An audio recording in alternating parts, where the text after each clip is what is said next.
I think there's a strong possibility that we're at a turning point in history, a complete revolution in human affairs, with the discovery of totally new energy sources. Many people are skeptical of this, but I think we may be going through the 4 stages involved in any revolutionary development. 1, it's nonsense, don't waste my time. 2, oh, it's interesting but not important. 3, I always said it was a good idea. And 4, I thought of it first.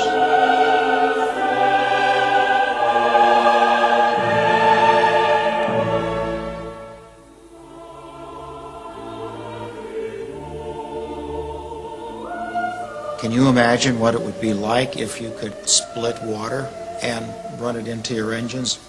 You could put water in your fuel tank to fly airplanes, power stations. Ordinarily, we look at water to drink and to wash our clothes. Today, you have to look at water as a fantastic new fuel source.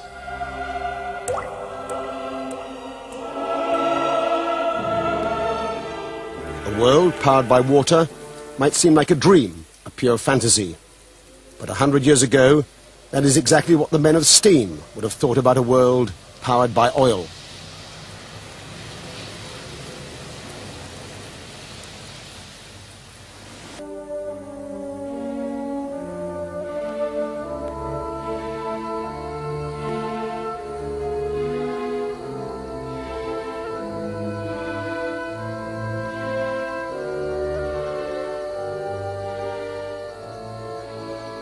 Well, it was during the oil embargo of the United States.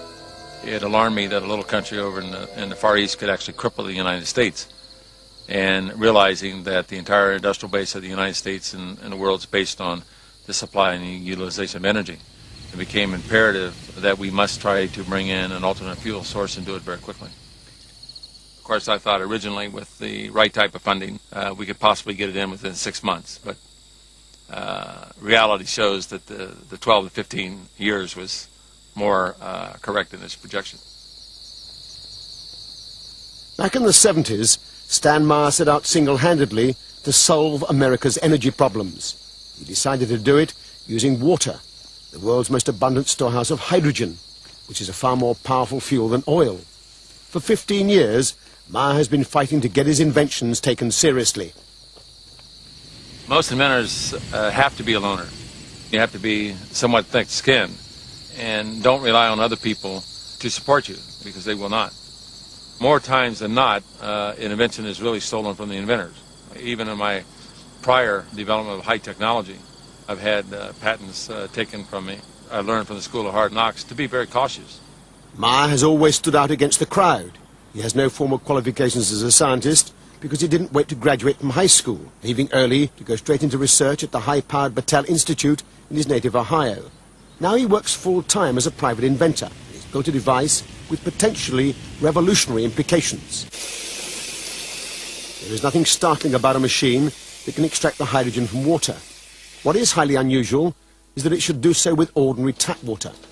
The conventional method is called electrolysis. Maier has turned that process on its head. Unlike electrolysis, his device doesn't use up large amounts of electric current, nor does it produce an enormous amount of waste heat. For 20 years, he has been refining a method to fracture water, which produces vast amounts of hydrogen on demand. This is not his latest apparatus. He was unwilling to let us point a camera at that. This is the simple device he used to convince a reluctant patent office that his revolutionary concept actually works. Alloy rods, acting as electrodes, are housed in a perspex container that's filled with water. Normal mains voltage is fed in through a transformer, but critically, there is virtually no current consumed, less than ½ an amp. The result is dramatic. Hydrogen pours off with the flick of a switch.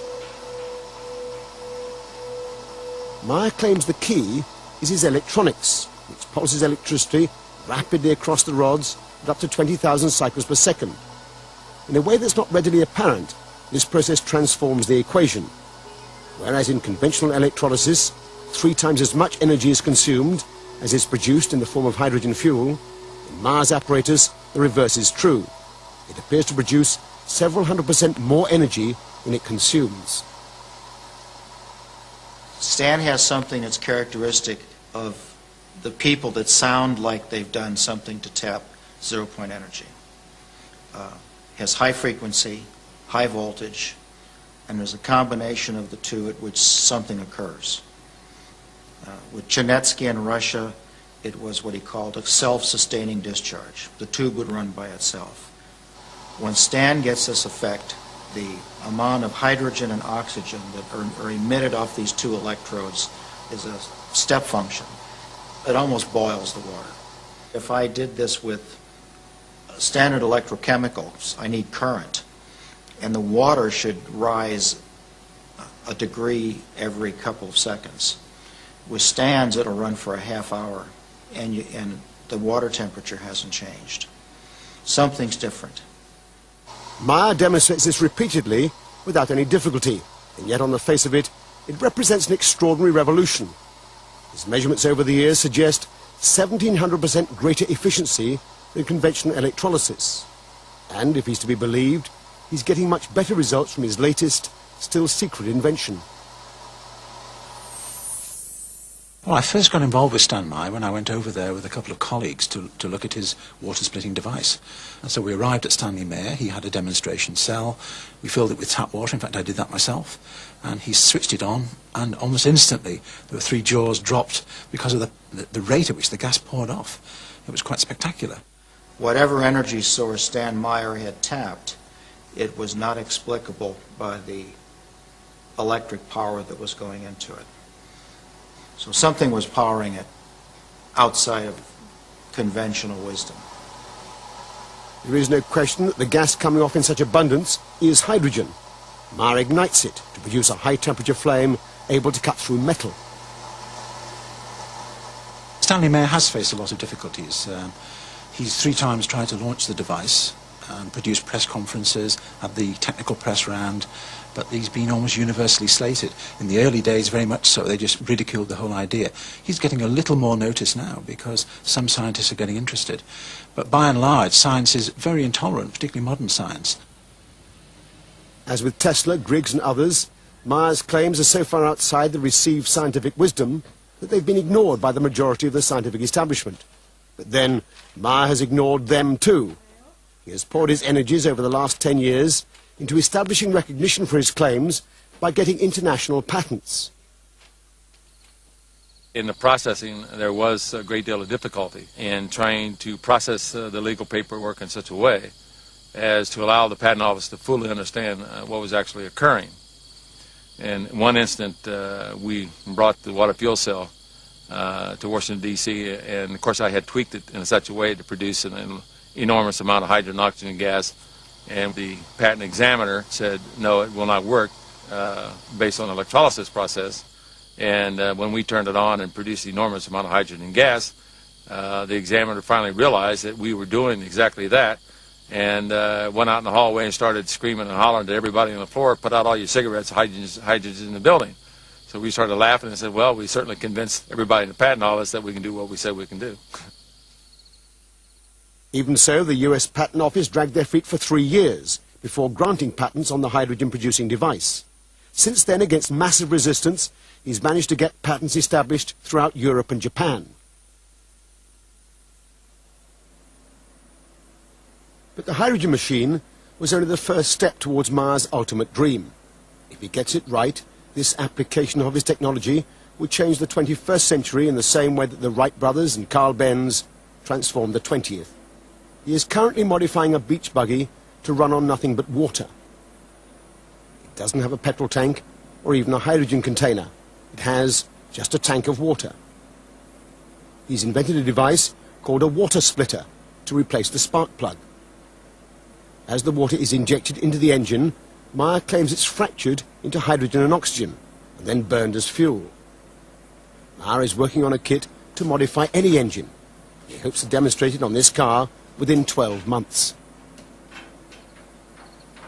And of course, the blessing to the use of the water as a fuel source, that on combustion, the byproduct is water mist. So we're even solving the environmental pollution problem at the same time that we're using water to maintain the industrial basis of the world. Maier is protective about his inventions to the point of self-confessed paranoia. Most observers describe him as a crank and his car as an aberration. But then madness and genius often go hand in hand. Maier shares with many inventors a problem that goes well beyond paranoia. As an engineer with no scientific background, he faces a giant hurdle when he tries to communicate with scientists. One problem is that the language that people use when they're trying to describe their inventions is not the language that I as a scientist am used to, and so I have to translate it, if you like, into a way that I can begin to understand what they're trying to say. It might as well be written in Swahili for all of the sense that it initially makes.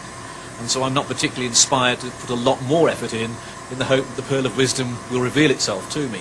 At a certain point you hit a law of diminishing returns. It isn't just a question of the difficulties of communication. There is a profound barrier between scientists and inventors, and a strong reluctance on the part of most scientists to risk their reputations grappling with issues that don't have a clear scientific pedigree. Reluctance to look foolish inhibits a lot of people from looking at things. This is looked at as a pariah. You touch it and it creates an image of you that you don't want your colleagues to see. At one extreme you might have things that are guaranteed to work but are not very interesting if they do, and at the other extreme things that are a real long shot but would be revolutionary. And so you have to try and weigh the balance and decide which side is more likely to be profitable for you. Then, having made some choices, you then have to ask yourself, how do I actually go about doing this? Do I have to apply for funds to do it? And if I do, who will I be competing with? And what is the better chance that this will be supported or that? Because, at least in the big science area that I work, you can't just sort of come up with an idea on a Friday and expect to start the experiment on a Saturday. It takes many months, many years even, of preparation. But though the scientific establishment may have ignored the likes of Maier, the powerful military-industrial complex certainly hasn't. Over the past 10 years, Maier says he's been quietly approached by many influential organisations who would never admit publicly to their involvement with him. It is involved in deep space exploration, and it's also being developed quite highly in the military. Basically what occurred with water fuel cell was in the fact that once they understood was actually occurring, then under the U.S. national security mandate, I have no decision or power of whether or not the military or NASA or the federal government will utilize the technology. They can utilize it in any way they so desire. NASA is using every method it can to regain some of its now fading glory. In the face of strong congressional resistance, the days of limitless budgets for space exploration have long since gone. As the champion of a new and environmentally friendly energy source, NASA would gain immense support. Your identification, please. You have your identification? As a former top scientist of the NASA Spaceplane project, Professor Paul Ziss has an inside track on the workings of the agency. NASA has large centers. The center that's in charge of propulsion is NASA Lewis in Cleveland, Ohio. Can you imagine, instead of having a million-pound rocket has 900,000 pounds of fuel on board, an oxidizer. Can you imagine what it would be like if you could put a device on there that would split water and run it into your engines? No explosive compounds. Public confirmation of a contract from NASA would provide a resounding boost for Maier's technology. But Paul Ziss says it's only in a closed meeting that they confirm such an agreement. They're looking for new energy sources. I understand from the people that I've talked with that they have worked with Stan and tried to understand what he's done and given him a contract. I also understand with the bureaucracy in Washington and the congressional oversight as to why they would never admit it. Anyone that does that will be suspect, will be challenged, will be considered a threat.